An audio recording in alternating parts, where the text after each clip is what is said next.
Алматыда Аманат партиясының ұйымдастыруымен Наурызбай ауданындағы 10 мен 11 сынып оқушылар арасында әскерилендірілген эстафета жарысы өтті. Сайысқа Наурызбай ауданында орналасқан 12 мектептен жиналған оқушылар бақ сынасты.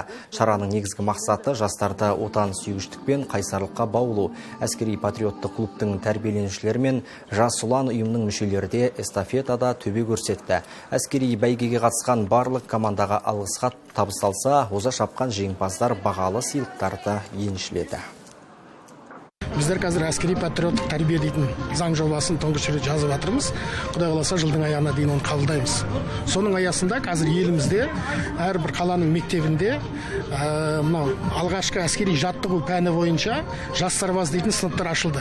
Оның ішінде балалар әртүрлі бөлімшелермен, әртүрлі әскери ұйымдармен қарым-қатынасқа түсіп, жас шекарашы, жас танкист деген сияқты бағыттармен өздері үйреніп жаттығып жатыр.